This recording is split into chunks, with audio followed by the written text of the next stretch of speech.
Shalom Bapak Ibu. Eh, Shalom, saya shalom. membawakan materi tentang Tritunggal. Memang materi ini sangat sulit ya. Sebenarnya banyak hal yang kadang-kadang dihindari ya. Tapi saya mencoba membawakan ini ya sambil belajar juga di tengah teman-teman bapak-bapak yang hebat-hebat di sini. Saya bisa sama-sama kita belajar. Eh, jadi bicara tentang uh, Tritunggal ini, banyak orang sulit untuk memahami. Ya, Bapak Ibu, namun coba saya belajar, saya lagi sekolah dan saya coba belajar bagaimana sebenarnya konsep Tritunggal ini, Bapak Ibu. Jadi kalau saya boleh memulai itu, saya kadang berpikir sebenarnya murid Tuhan Yesus itu melihat ketritunggalan Tuhan itu mulai dari mana, seperti itu ya. Kalau ada dibilang bahwa pada waktu dibaptis ada penampakan ketiga Tuhan itu, yaitu mana pada waktu Tuhan Yesus dibaptis ada Tuhan Allah Bapa di surga yang berbicara dari surga, kemudian ada Roh Kudus turun seperti burung merpati. Itu adalah pada waktu Tuhan Yesus awal melayani. Jadi belum dilihat oleh murid-muridnya. Namun ada satu peristiwa yaitu di Matius 17 saya bacakan. Itu namanya transfigurasi ya, satu peristiwa penting dalam kehidupan Yesus yang menunjukkan sifat ilahiannya. Saya bacakan di Matius 17 ayat 1. Oh ya, materi ini baru saya share uh, di uh, di grup ya, grup kita. Jadi ada Bapak Ibu bisa lihat nanti. Saya bacakan Matius 17 ayat 1. 6 hari kemudian Yesus membawa Petrus, Yakobus, dan Yohanes saudara-saudaranya, dan bersama-sama dengan mereka ia naik ke sebuah gunung yang tinggi. Di situ mereka sendiri. Lalu Yesus berubah rupa di depan mata mereka. Wajahnya bercahaya seperti matahari dan pakaiannya menjadi putih, bersinar seperti terang. Dan tiba-tiba sedang ia berkata-kata, turunlah awan yang terang menaungi mereka, dan dari dalam awan itu terdengar suara yang berkata, inilah anakku yang kukasihi, kepadanya lah aku berkenan, dengarkanlah dia. Jadi disinilah Bapak Ibu saya melihat bagaimana tiga orang murid Yesus yaitu Petrus, Yakobus dan Yohanes ya melihat bagaimana Yesus berubah wajahnya di gambar ini uh, berubah seperti matahari, bajunya putih bersinar terang. Dan yang menarik adalah ada suara dari surga. Inilah anakku yang kukasihi, kepadanya aku berkenan. Dengarkanlah dia. Lalu saya coba cari dari ketiga orang ini, siapakah yang menyaksikan peristiwa ini. Dan saya yakin dengan peristiwa ini, mereka bertiga ini akan menuliskan siapa sebenarnya Yesus. Gitu ya. Nah, kalau kita buka di 2 Petrus 1 ayat 7 ya.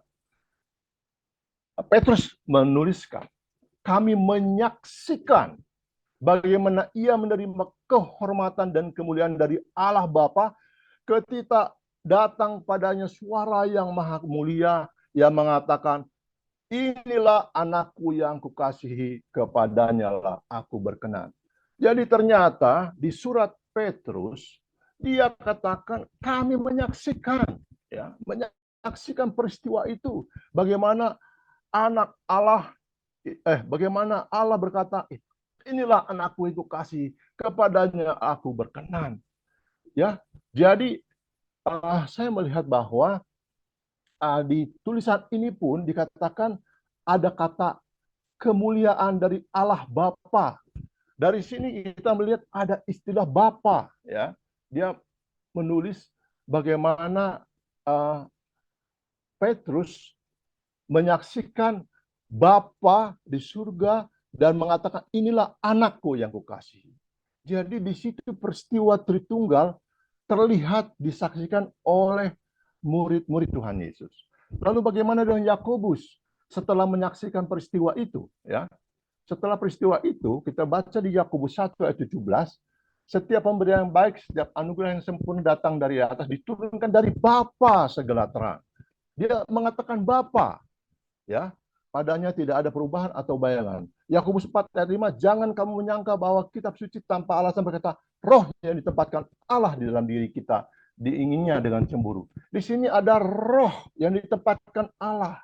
Ya, kita bicara tentang Roh Kudus. Yakobus menulis itu. Dan kemudian di Yakobus 2 ayat 1, saudara-saudaraku sebagai orang yang beriman kepada Yesus Kristus, Tuhan kita yang mulia. Jadi ketiga Tritunggal ini dituliskan oleh Yakobus. Dan saya yakin peristiwa di gunung itu, peristiwa transfigurasi itu, membuat mereka memahami siapa Tuhan. Ya, di sini Yakobus melihat ada kata Bapa, ada kata Roh Kudus, ada kata Yesus Kristus, Tuhan kita yang mulia. Dan bagaimana dengan Yohanes? Waduh, Yohanes itulah kitab yang banyak sekali bicara tentang keilahian Yesus. Salah satunya di Yohanes 1 ayat 14 yang mengatakan, Firman itu menjadi manusia dan diam di antara kita, dan kita telah melihat kemuliaannya, kemuliaannya anak tunggal Bapa, penuh kasih karunia dan kebenaran.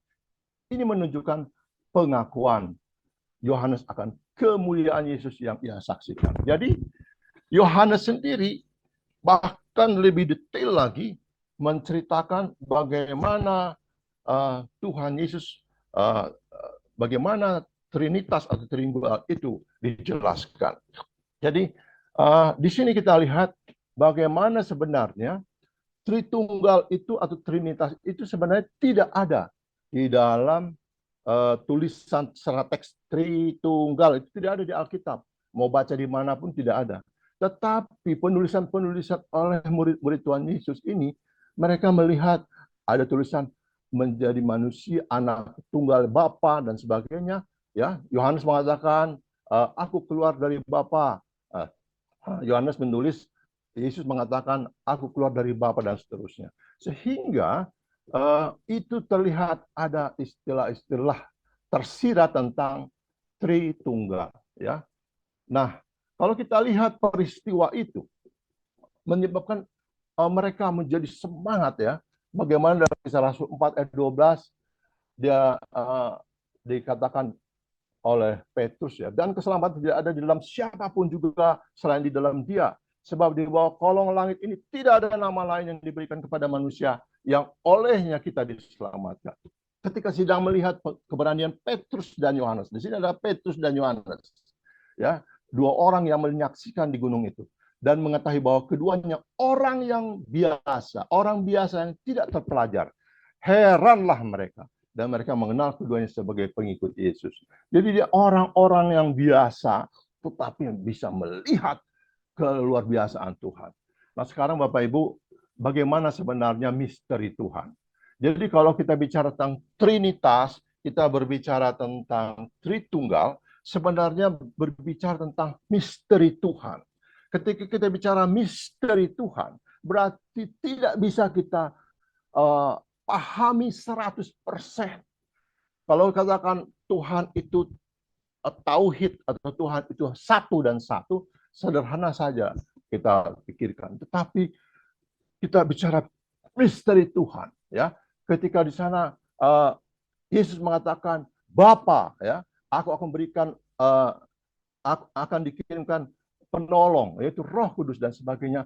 Maka kita melihat ada misteri Tuhan. Dan kalau saya melihat bahwa misteri Tuhan ini terbagi dalam dua hal. Yang pertama berbicara tentang Trinitas, dan yang kedua berbicara tentang inkarnasi daripada Tuhan. Ya. Nah, di sini kita melihat kalau kita bicara tentang Trinitas, itu adalah pembicaraan diskusi tentang bagaimanakah Tuhan itu dalam hal hakikat dan pribadinya. Di sini akan berkembang dengan sejarah, kita akan melihat nanti sepintas.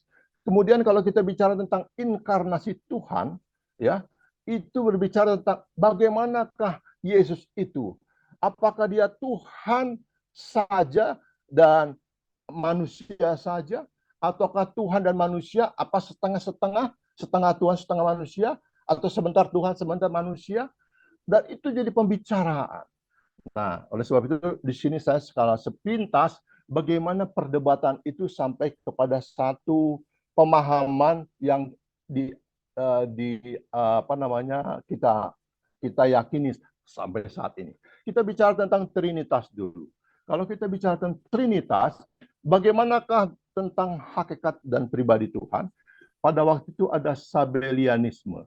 Aliran ini mengajarkan bahwa Bapa, Putra, dan Roh Kudus adalah satu dan sama, hanya berbeda dalam peran. Ini ditolak sekitar tahun 2020. Berbeda dalam peran, dia satu. Jadi Bapak Ibu hati-hati juga dalam membuat kiasan-kiasan. Ada yang kiasan seperti matahari ya. Saya selalu bicara seperti itu kepada teman-teman saya. Ternyata kiasan matahari itu mirip dengan Sabellianisme yang ditolak oleh bapak-bapak gereja. Ya, aliran ini mengajarkan bahwa Bapa, Putra, dan Roh Kudus adalah satu dan sama, hanya berbeda dalam peran. Kalau kita lihat misalnya contohnya, kan seorang bapak, saya seorang bapak di rumah sebagai bapak, tetapi saya pergi ke rumah orang tua saya sebagai anak. Kemudian saya pergi ke kantor saya sebagai direktur misalnya dan sebagainya. Tapi saya tetap sama, satu. Nah, itu berarti kan mengatakan bahwa satu tapi perannya yang berbeda-beda. Nah, demikian juga ada dengan mengatakan matahari, ya kan?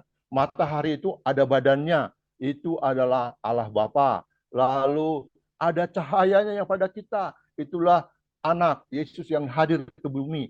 Lalu ada panasnya, itulah Roh Kudus. Nah, hal seperti itu hati-hati juga terjebak kepada Sabellianisme yang mengatakan bahwa hanya satu saja, tapi perannya tiga, gitu ya. Nah, itu tidak benar. Yang kemudian ada kita terjebak pada paham Arianisme, adalah doktrin yang berpendirian bahwa Yesus Kristus adalah Putra Allah yang diperankan oleh Bapa dan berbeda dari Allah Bapa, sehingga lebih rendah daripada Allah dan tidak sama kekal dengan Allah Bapa. Nah, ini Bapak Ibu, saat ini saja ada doktrin di gereja besar dan hamba Tuhan yang disebut besar, ya, seorang gembala yang besar memahami terjebak pada paham ini, di mana Yesus lebih rendah daripada Bapa. Nah, di sini ada baiknya kita belajar tentang tentang Tritunggal Trinitas ini, ya. Jadi di sini dikatakan dia paham Arianisme ini bahwa Yesus Kristus adalah Putra Allah yang diperanakkan oleh Bapa dan berbeda dari Allah Bapa, sehingga lebih rendah daripada Allah dan tidak sama kekalnya dengan Allah Bapa. Nah, bagaimanakah sebenarnya yang benar gitu ya? Nah, adalah Konsili Nisea diadakan untuk menanggapi Arianisme. Kredo Nisea menyatakan, kredo itu syahadat ya. Syahadat Nisea menyatakan Yesus sebagai Allah dari Allah, terang dari terang, Allah benar dan dari Allah benar, diperanakan, bukan dijadikan, sehakikat dengan Bapa. Ya, jadi dia sehakikat, ya, sehakikat dengan Bapa. Ya, jadi dan tidak dijadikan, gitu ya. Jadi Kredo Nisea menggunakan istilah homoiousios atau satu substansi untuk mendefinisikan hubungan antara Bapa dan Putra. Nah, di sini belum ada pembahasan tentang Roh Kudus. Lalu diperlengkapi lagi dengan konsili yang namanya Konsili Konstantinopel, dan dia menggabungkan dengan Nisea, maka jadilah konsili syahadat Nikia Konstantinopel yang menambahkan tentang Roh Kudus yang disifatkan sebagai Tuhan yang menghidupkan, yang keluar dari Sang Bapa, yang bersama Sang Bapa dan Sang Putra disembah dan dimuliakan, yang berfirman melalui para nabi. Jadi, Bapak Ibu, bagaimanakah memahami ini tentang Trinitas, bagaimanakah hakikat dan pribadi? Nah, Bapak Ibu, kalau saya menyimpulkan bahwa Tuhan itu Allah dalam Kristen adalah satu hakikat yang hadir dalam tiga pribadi, yaitu Bapa, Putra, dan Roh Kudus. Ketiga pribadi ini setara dan abadi, memiliki kuasa tindakan kehendak yang sama. Mereka tidak diciptakan, kekal, dan tidak dapat dipisahkan, dengan masing-masing membagi esensi yang identik. Jadi Bapak Ibu, kalau ada gambar di sini ada Bapa, bukanlah anak, bukanlah Roh Kudus. Anak juga bukan Bapa, bukan Roh Kudus, dan Roh Kudus juga bukan Bapa dan bukan anak. Tetapi Bapa adalah Allah, anak atau Yesus adalah Allah, dan Roh Kudus adalah Allah. Ya. Nah sekarang kita masuk kepada yang kedua. Kalau tadi misteri Allah itu bicara tentang Trinitas, satu pihak, yang satu lagi bicara tentang inkarnasi. Di sini ada perdebatan. Ketika Allah menjadi manusia, berinkarnasi, lalu bagaimanakah sebenarnya kemanusiaan Yesus? Bagaimana, apakah Yesus itu sebenarnya Tuhan, dan bagaimana dengan kemanusiaan? Di sini ada berkembang dengan perjalanan waktu. Pertama adalah doketisme, adalah sebuah ajaran yang menyatakan bahwa Yesus Kristus tidak benar-benar manusia, melainkan hanya tampak sebagai manusia. Jadi dia mengatakan bahwa nggak mungkinlah Tuhan Allah itu menderita. Oleh sebab itu dia tidak benar-benar menjadi manusia. Mereka hanya tampak sebagai manusia. Ajaran ini menyangkal bahwa Yesus menjelma menjadi manusia secara fisik. Ya, mereka dekotisme ini mengatakan nggak mungkinlah, dia kan Allah gitu, nggak mungkin dia menjelma secara fisik. Tetapi kalaupun menjelma itu hanyalah tidak benar-benar menjadi manusia. Lalu ada adopsionisme. Ini mengajarkan bahwa Yesus adalah manusia biasa yang menjadi Kristus dan Putra Allah saat dibaptis. Ditolak pada tahun 269 Masehi. Jadi dia manusia biasa, ya. Lalu begitu dibaptis, dia jadi Tuhan. Nah, seperti itu. Lalu yang berikutnya adalah Nestorianisme. Nestorianisme adalah aliran yang mengajarkan bahwa Yesus eksis sebagai dua pribadi, yakni sebagai manusia Yesus dan sebagai putra Allah atau Logos, bukan sebagai satu pribadi yang manunggal. Jadi dia seolah-olah ada dua Allah dan manusia dalam satu wadah seperti itu. Ya. Lalu ada monofisitisme. Aliran ini memahami bahwa Kristus hanya memiliki satu kodrat, yaitu kodrat ilahi, karena kodrat kemanusiaannya telah terserap dalam keilahiannya, selayaknya samudra menelan setetes cuka. Ya, jadi cuka itu nggak ada berata berarti dibandingkan samudra. Samudra itu adalah Tuhan dan cuka itu kemanusiaannya. Jadi dikatakan bahwa Kristus hanya memiliki satu kodrat, yaitu kodrat ilahi, karena kodrat kemanusiaan telah terserap dalam keilahiannya. Nah, ada lagi miafisitisme, sekarang disebut henofisitisme. Adalah aliran Kristiani yang mengajarkan bahwa Yesus Kristus memiliki satu kodrat fisik yang menggabungkan keilahian dan kemanusiaannya. Lalu ada kekristenan Kalsedon, itu adalah konsili Kalsedon. Ini menyatakan bahwa Yesus Kristus memiliki dua kodratik, ilahi dan manusia. Kedua kodrat itu bersatu dalam satu pribadi yang disebut hipostatis. Lalu sekarang bagaimanakah kita memahami tentang inkarnasi ini untuk kita? Inkarnasi ini kita memahami seperti ini, bahwa Yesus itu adalah Tuhan 100% dan manusia 100%. Itulah pemahaman kita tentang misteri Tuhan. Jadi kalau saya ambil ulang lagi, apa itu Trinitas? Trinitas adalah bahwa Allah memiliki satu hakikat dalam tiga pribadi. Lalu kalau katakan bagaimanakah Yesus dalam menjelma ke Indonesia, dia mengatakan bahwa Yesus adalah Tuhan sejati dan manusia sejati. Tuhan 100% dan manusia 100%. Ya. Nah, ada bapak-bapak gereja yang mencetuskan ini, yaitu Athanasius mengembangkan pemahaman tentang Roh Kudus sebagai ilahi dan pribadi. Kemudian ada bapak-bapak Kapodokia, yang yaitu Basilius dari Kaisarea, Gregorius dari Nisia, Gregorius dari Nazianzus, yang menyempurnakan doktrin Tritunggal pada abad keempat. Ya. Nah, itulah esensi daripada tentang Tritunggal. Kemudian saya akan menyoroti satu hal yang selalu bicara dan diejek-ejek tentang bagaimana Tuhan kok beranak gitu kan? Kok bisa sih? Nah, itu. Jadi di sini menjelaskan bagaimana sebenarnya anak Allah itu sebenarnya adalah dalam rangka menjelaskan inkarnasi Allah menjadi manusia. Ada yang disebut namanya kenosis, mengosongkan diri. Ya, itu di dalam Filipi 2 ayat 6 dan 7. Ya, di mana dia mengosongkan diri. Jadi Tuhan yang tidak terbatas membatasi diri jadi terbatas alias menjadi manusia. Yesus berkata begini, "Aku keluar dari Bapa dan telah datang ke dunia lagi. Aku meninggalkan dunia dan pergi kepada Bapa." Itu ada dalam Yohanes 16 ayat 28. Jadi kata keluar ini itulah yang disebut anak Allah. Keluar dari Bapa. Karena datang dari Bapa disebut anak Allah. Mirip dengan sungai. Kalau sungai ada induk sungai dan anak sungai. Anak sungai tetap sungai. Tetapi apa bedanya induk sungai dengan anak sungai? Anak sungai adalah sungai yang keluar dari induk sungai. Nah, demikian juga sebenarnya ini. Yesus itu adalah Allah. Ketika dia katakan, aku keluar dari Bapa, maka itulah disebut dia anak Allah. Ya.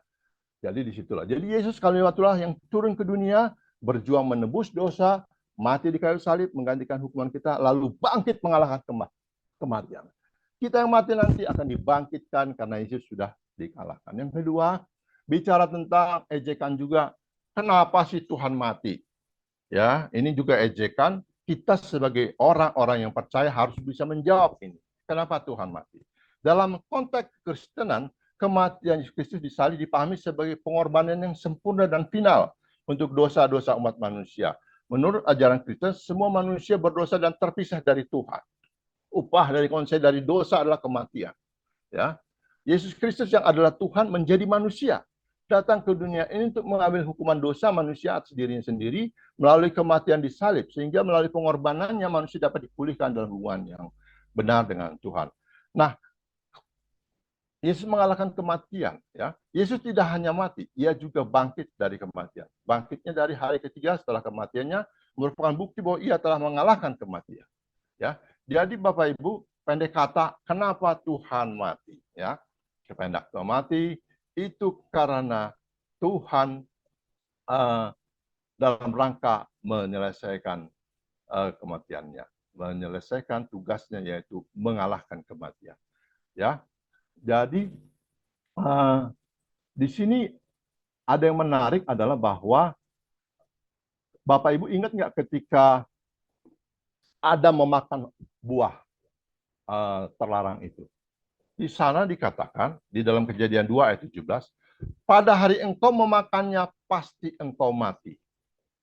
Jadi pertanyaannya berarti 1 hari setelah memakan itu dia akan mati. Berarti 24 jam dia mati, gitu kan? Tapi ternyata Adam meninggal 930 tahun. Nah, ada yang mengambil satu tafsiran dari 2 Petrus 3 ayat 8 dan Mazmur 94 yang mengatakan bagi Tuhan 1000 tahun sama dengan 1 hari dan 1000 tahun seperti 1 hari ya. Jadi dengan demikian setelah dipelajari di Alkitab tidak ada satu manusia pun yang melebihi 1000 tahun atau 1 harinya Tuhan. Jadi kalau kita lihat misalnya Metusalah itu dia umur tertua yang ada di dunia ini umurnya cuma 969 tahun ya. Kemudian Nuh itu 950 tahun, Adam sendiri 930 tahun. Jadi di bawah 1000 tahun. Ini menandakan bahwa sebagaimana tadi firman Tuhan kepada Adam, pada hari engkau memakannya pasti engkau mati, adalah 1 harinya Tuhan, yaitu 1000 tahun. Jadi tidak ada orang yang bisa melebihi dari 1000 tahun. Nah, Bapak Ibu, sekarang bicara tentang bagaimanakah benarkah Yesus sebagai Tuhan? Menurut saya ada satu peristiwa yang menarik dan ini menyebabkan saya berubah dari ateis menjadi kembali kepada Kristen. Pada suatu waktu saya pernah begitu kepada doa, Tuhan, kalau kau benar, kau buktikan Tuhan adalah benar. Dan Tuhan mengatakan itu pada saya tentang kalender. Jadi, Bapak Ibu, Yesus Kristus itu, dia seharusnya punah pemberitaan dia. Kenapa saya bilang? Dia lahirnya di palungan, ya kan? Matinya pun disalib. Muridnya dihajar oleh beberapa kaisar-kaisar. Ya, Kaisar Nero itu dipanggang, dihajar, dibunuh. Harusnya habis. Tapi anehnya, ya, seorang manusia, kalau kita bicara logika ya, seorang manusia yang mati di kayu salib, ya, yang umatnya dihajar semua, seharusnya sudah punah, nggak ada berita tentang Yesus sampai tahun 2024 ini. Tapi ternyata Bapak Ibu, kalau kita berjalan kemanapun, kita diikat dan selalu ikat kepada satu waktu, yaitu yang namanya sebelum Masehi, kalender kita before Christ, dan kalender Masehi atau kalender Anno Domini, di mana patokan waktu kita adalah pada saat kelahiran Yesus. Jadi Bapak Ibu, Yesus yang seharusnya secara logika tidak bisa mempengaruhi manusia, tetapi dunia saat ini dipengaruhi betul oleh Yesus. Kenapa? Mau dia beragama apapun juga, mau tidak mau dia harus mengatakan ini tahun 2024 sejak Yesus lahir. Kata Yesus harus ada terus. Jadi betul-betul dia menurut saya dia adalah Tuhan. Nah, Bapak Ibu, kalau kita lihat apa sih bukti kelahiran Yesus Kristus? Pertama, Bapak Ibu, pada waktu belum lahir aja sudah dinubuatkan, diramalkan, ya kan? Itu kita lihat di Mika 5 ayat 2. Lalu pada waktu dia datang ke dunia, sudah ada karpet merah oleh Yohanes Pembaptis, ya. Dia menyambut kedatangan Tuhan, ya. Kemudian bagaimana pada waktu Maria, ya kan, dia dikatakan kepada Maria tentang kelahiran Yesus, menegaskan bahwa Yesus yang akan lahir adalah Tuhan. Jadi malaikat sendiri yang bicara. Yang kemudian yang menarik adalah tidak ada manusia di dunia ini yang lahir dari seorang gadis. Tidak ada, hanya Yesus Kristus. Bapak Ibu. Jadi kalau ini ada dokter Saud ya, katanya kromosom manusia itu 46, 23 dari bapak, 23 daripada ibu. Nah, sekarang kalau Tuhan Yesus kromosomnya apakah 23? Ya, artinya bahwa dia tidak ada bapak peranan di situ, tetapi dia lahir dari seorang perawan. Berarti dia memang bukan manusia biasa, ya Tuhan, ya. Nah, kemudian yang menarik ketika lahir, ini yang luar biasa. Saya pernah merenungkan ini Bapak Ibu. Sungguh luar biasa. Kenapa saya bilang? Pada waktu dia lahir itu, ada perwakilan dari sorga, yaitu malaikat.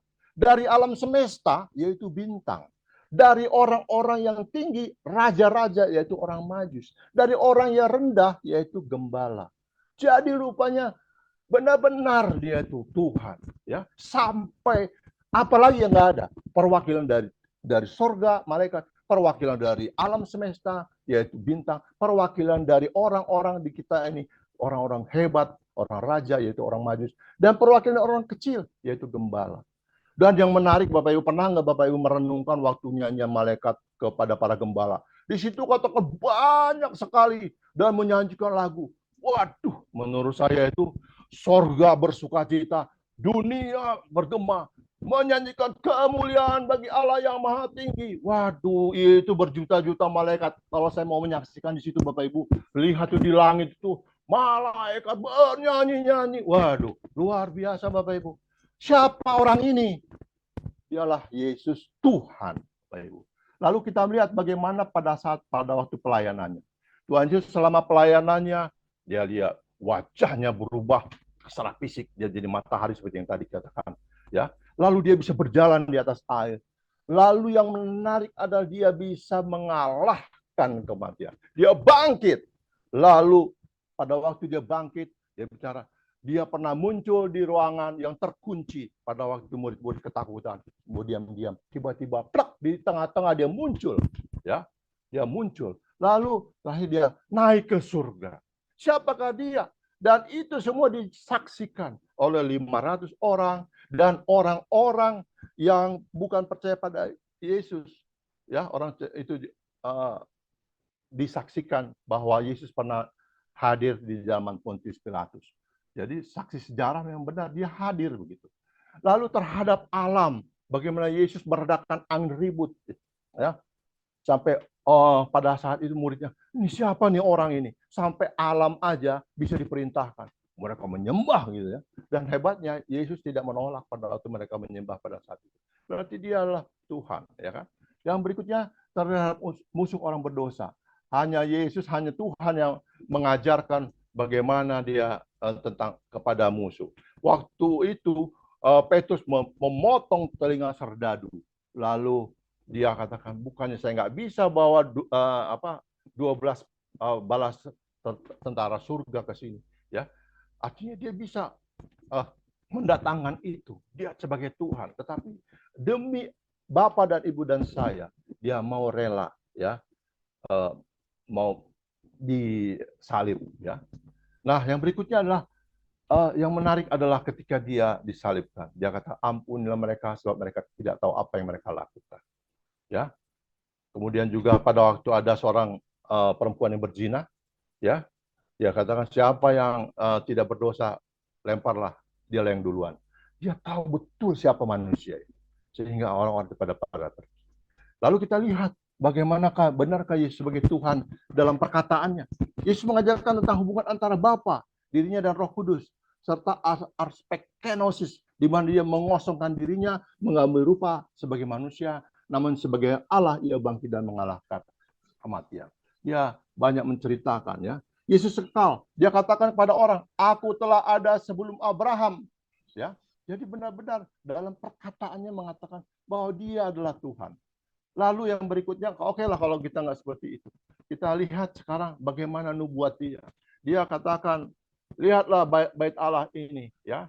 Tidak ada satu batu-batu bertindih, dia akan diratakan. Betul. Tahun 70 diserang oleh Raja Titus dan ada isu di sana bahwa ada emas di pondasinya. Ada dikorek, runtuhlah semuanya. Berarti Yesus itu Tuhan, dia tahu. Dan dia katakan kepada Petrus, Petrus, di dalam engkau akan berdiri jemaatku, di dalam pengakuan dia sebagai Mesias itu. Maka ada gereja saat ini. Yesus luar biasa Bapak Ibu. Dia adalah Tuhan, dia bisa meramalkan apa yang akan terjadi. Lalu ajaran Yesus itu luar biasa. Ajarannya tidak seperti ajaran manusia. Ya, dia mengajarkan mengasihi musuh, mengasihi orang lain seperti diri sendiri. Lalu dia juga datang merubah yang sudah poligami menjadi monogami. Lalu pada waktu itu dia katakan, kan boleh asal bikin surat cerai. Itu karena nenek moyangmu dan sebagainya, ya kan? Nah, itulah. Jadi yang terakhir Bapak, kesaksian para murid. Murid melihat langsung bagaimana penampakan Yesus dalam transfigurasi, ya. Jadi kita melihat bagaimana kemudian wahyu Tuhan kepada Yohanes di Pulau Patmos menegaskan bahwa keilahian Yesus dan kesamaan yang ia bawa. Nah, itulah Bapak Ibu apa namanya pembukaan dari saya tentang Tritunggal ini. Jadi Bapak Ibu, kalau saya kemarin itu belajar tentang Tritunggal ini, kalau kita tidak tahu panduannya atau kita akan seperti masuk kepada satu hutan yang lebar berantara, kita nggak tahu kemana.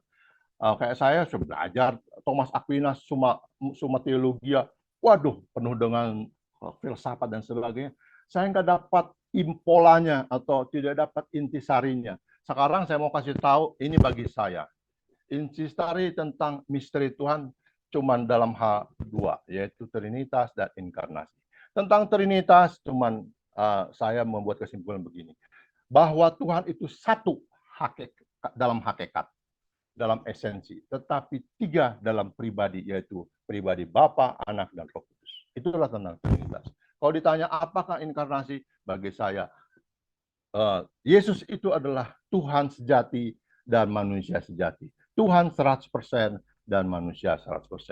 Itulah Bapak Ibu, kiranya ini menjadi berkat bagi kita semua. Mari kita berdoa. Ya Bapa di surga, terima kasih kami sudah belajar ya Tuhan. Dialah Tuhan juga yang sebagai Allah yang misteri Tuhan. Hanya Tuhanlah yang bisa mengartikan kepada kami, sehingga kami bisa mengetahui Allah kami yang luar biasa.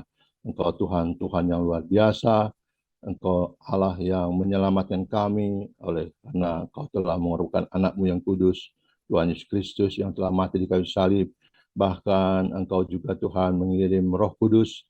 Itulah yang menjadi Immanuel pada kami, Tuhan beserta kami yang selalu melindungi kami, membawa kami, menuntun kami ke dalam kebenaran. Terima kasih Bapa, sertai kami dan kuatkan kami untuk dapat melakukan ini semua dengan pertolongan-Mu. Di dalam nama Yesus Kristus kami telah berdoa. Amin.